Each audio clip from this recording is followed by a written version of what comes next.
u manipulun nga Saliu. Po kush ishin këta? Që bën edhe flet trofeja, është botuar flet trofeja atyre, turpi tyre. Se kanë bërë letër kështu publike? Po. Ku e botuan? Në zyrën e Saliut e kanë shkruar dhe ja kanë që. Dhe ku botua kjo, zoti Brozi? Jo, a kam qenë parlament, nuk e di, po letra ishte periudha luftës, dhe me thënë.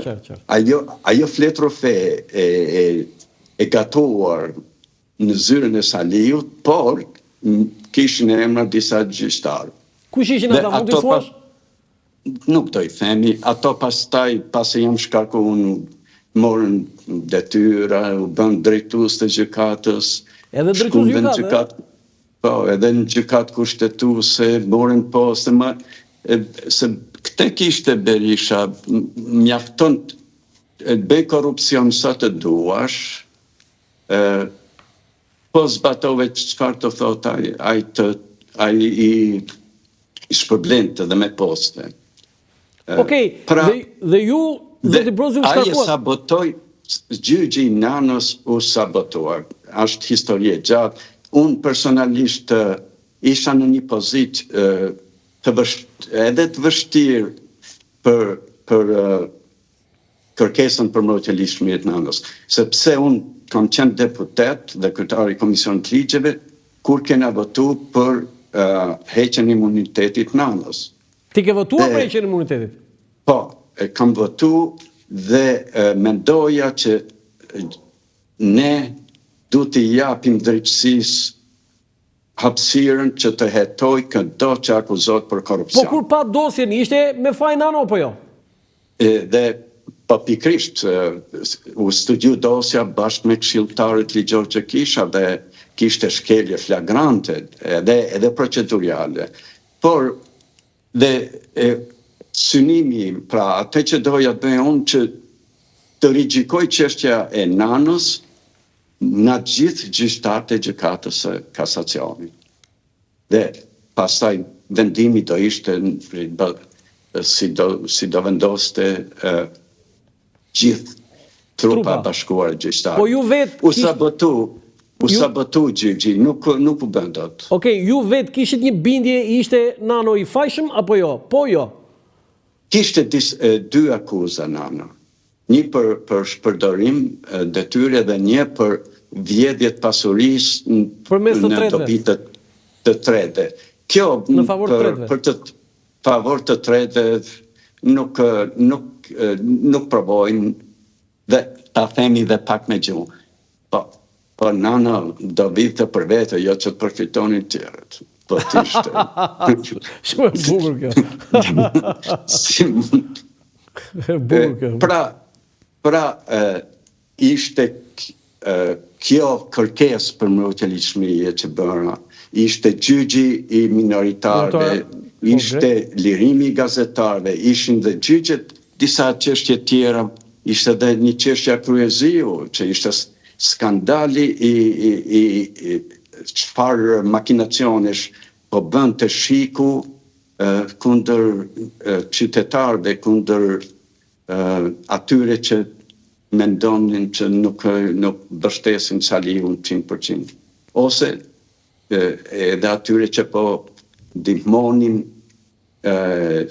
luftën çlirimtare të Kosovës, që kishte fillu mbase ato si thush nismat që në ato vite, unë nuk dija E ke fjallën për Remzi Hoxhën për atë rast? Jo, është një çështje Kryeziu. Kryeziu ishte para saj, po, ishte para saj. Në këto, do të thënë, ju jeni shprehur disa herë që jeta juaj ishte në rrezik. Mund ta tregoni atë momentin kur ju jeni vërtet keni qenë në rrezik? Jo, unë pra me 21 shtator të 95-s, unë kam qenë zyrë, duke punu masdite, ishte ora pra rreth orës 7 sa të darkës, isha në zyrë. Dhe me vinë 2 deputet, Ndre Legisi dhe Pandeli Majko. Të PS-s? Po. Dhe I kisha miq, se unë kam pas miq nga gjitha anë, do me thënë, nuk isha ai militanti partjak, edhe si deputet. Vlerësoja mendimet pozitive të çdo deputeti, kundërshtoja edhe ato me të cilat si isha dakord. Me vinë dhe me thonë, Zefton, a e di që parlamenti po mbledhet për të hequr? Thash, jo, s'kam në njëftim. Tha po, ka një propozim nga Saliu me të shkarkuar. Mirë, thash tani, unë s'di që parlamenti të bëj atë që do bëj. Thash, po të paktën me më thirrë, me më gjuhë, se unë s'di për çfarë. Nëse pastaj vinë me vjedhe një përfaqësues i ambasadës amerikane, pra ishte darkë, ishte ersu jashtë, vjen bilës kishin desh të mos e lejon me hynë në gjykatë. Dhe vjen ai në zyrë dhe më thot, a Zef, a e di që gjykata është rrethuar me shumë policë? Jo, thash, ku kam hyrë unë, 2 policë shërbimi që kam qenë, ishte rrethuar gjykata me shumë policë, edhe ta po di që parlamenti po diskuton me të heqë. Thash, sa po me thamë 1-2 deputet që erdhën takuan. Nëse, thash, po afrote ora 8 e darkës, po mësën në televizor, thash, dhe hapa televizorin që ishte aty për të dëgjuar lajmet. Dhe lajmi I parë me sa më men ishte përmbytjet në Lezhë dhe heqja e ime sekretar. Dhe lajmi I dytë ishte përmbytjet në gjykatën e lartë.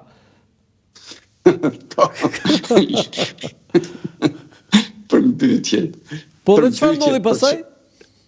Kjo përmbytje në gjykatën e lartë ishte përmbytja për të shpëtu Saliun, për t'i dhënë hapësirë që ai ishte sunduesi I gjithë gjyqësorit në Shqipëri, prokurorisë, I gjithë institucioneve.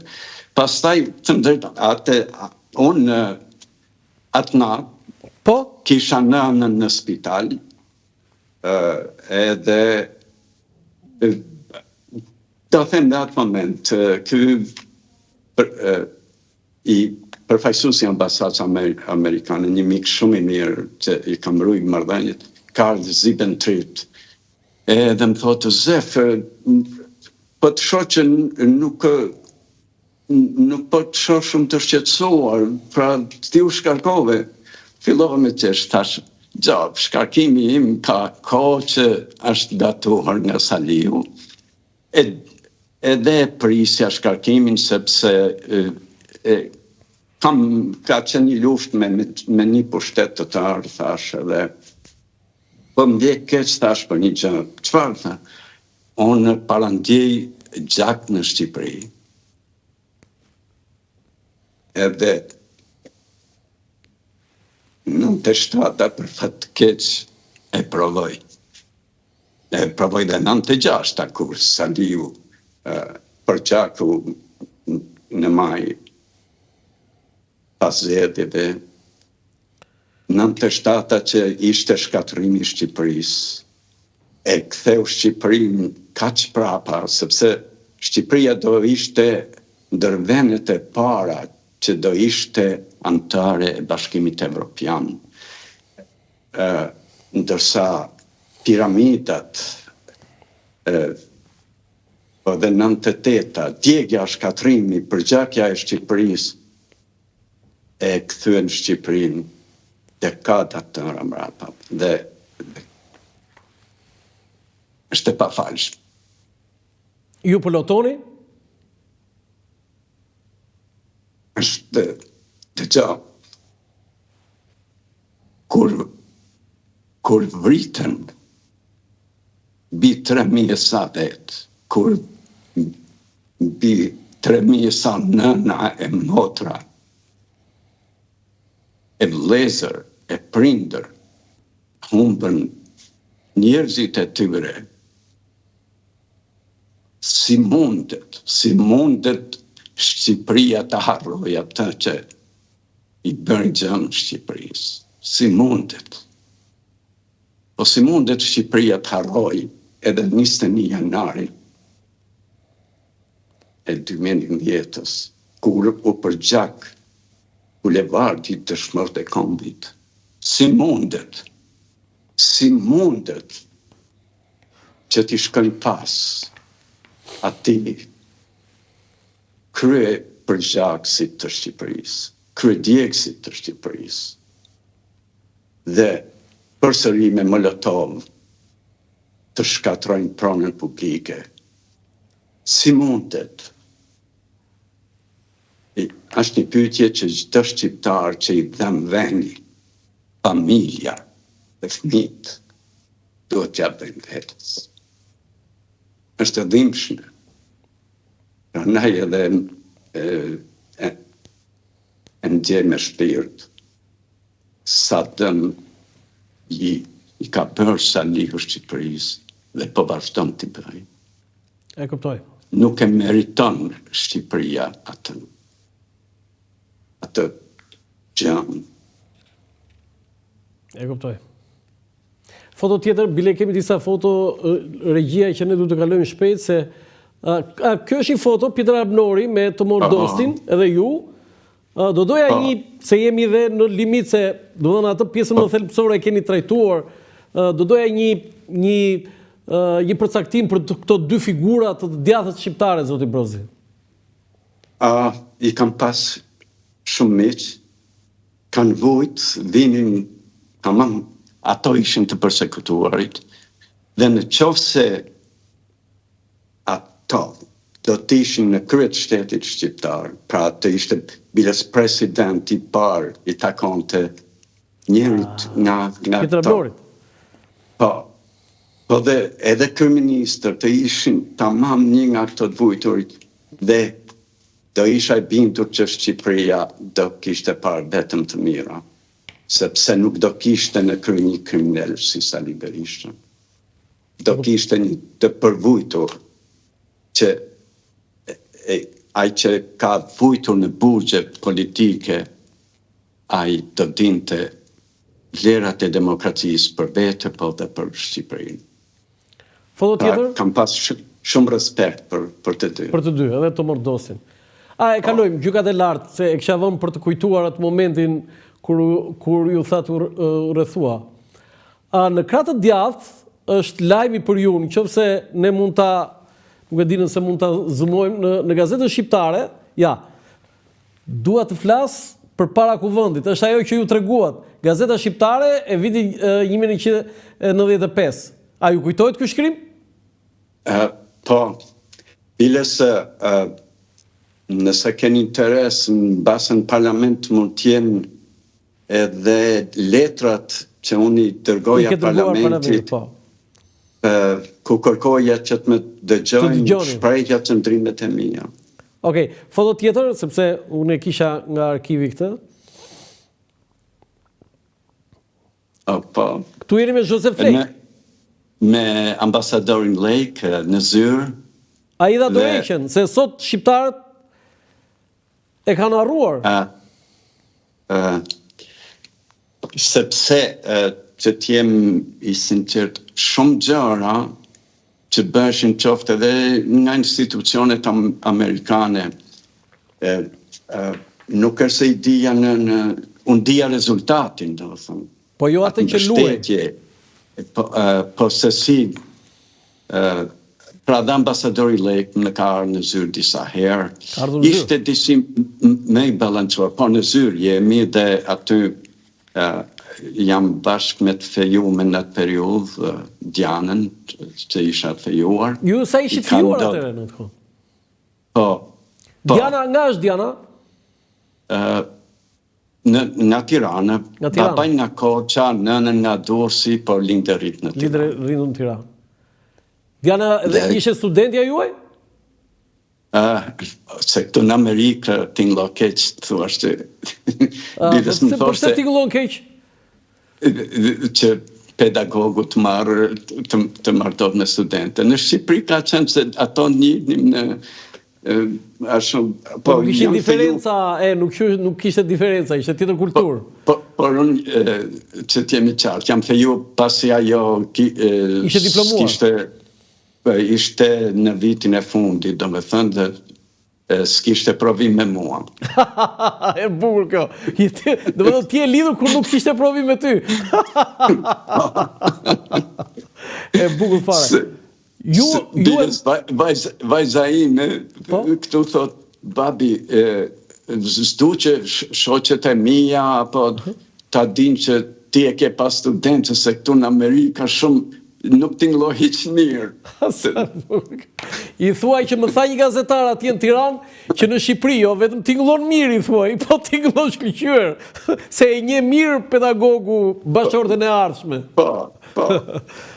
Ju e morët vesh që Joseph Flake dha dorëheqjen pikërisht për atë që ai nuk arriti që të mos u shkarkonte ju, Berisha? Dëgjoj, në fakt, pasi ka marrë në Amerikë, se dhe ikja ka qenë shumë e trisht, dhe më thënë, nuk e di nëse donë ta përmend atë largimin. Mirë që me hoqën, okej, unë do vazhdoja punën si avokat, krijoha dhe një fondacion Rule of Law Foundation, më thanë miqët amerikanë, pra dëshia jetën time profesionale. Por me 4 nëntor të 1995-ës, në mëngjes herët troket dera dhe thonë jemi policia. Them po mirë, policia, u që bilës Diana shkoj para të dera, po pa hap derën. Për fat, një pim që kishte qenë, ishte refugjat në Gjermani, imigrant në Gjermani, me kishte dërguar një kamera që ma kisha montu dhe të dera, që shihje kush në jashtë. Se unë një apartament, s'kishim rojen, unë në atë apartamentin që kam pas marrë para 90-ës, ilës ndjetër 90-ës. Dhe shohim, pasaj qëmë dhe unë i thëmë, po keni ndo një shkres, keni ndo një urdhër, jo thonë po hap derën. Ise themë derën nuk e hap, a e dini ligjin, ishte shumë herët në mëngjes, ditë shtunë, para orës 8 unë se hap derën dhe po të keni urdhër nga prokuroria, ku do që ta keni, futën i porterës, edhe pas taj procedojmë. Nëse u pa ty, përveç policëve me uniform ishin cavës, në ato tamam gangat me gjupa, lkuret, si flok gjata, u pa që qëllimi ishte ogurzi. Ditë shtonë, herët në mëngjes, po të kisha hap derën, në base edhe këtë intervjist do të kishim shansin të bënin. Duke që Saliu dhe Shiku edhe Zefin si qytetari thjesht e kishin frikë. Ose nuk donin ta shikonin as të gjallë. Pra, qëllimi më nuk ishte të më rëmbenin edhe u shduk pa zhur, pa gjun. Po që ndodhi pasaj, juve ku shkuat? Pastaj, por ambasada amerikane, ato e dinin që Saliu nuk ndalot me kaq. Dhe më kishin thënë, për çdo që, për çdo shqetësim, du të na marrësh në telefon. E morë në telefon? Dhe ajo, atëherë ku më thanë, nuk e mora shumë, se ku e kishim lënë numrin e telefonit, nuk po e gjenim, ishte dhe me gjesë, edhe të stresi, t'jemi realisht, është më në fund përmes arritëm të lidhëm me atë ambasadës, erdi aj, me makinën e ambasadës, plus kur unë mora në telefon se du të krijoja prova që apartamenti im është i rrethuar. E kisha mësu që Salihu mohon të vërtetën.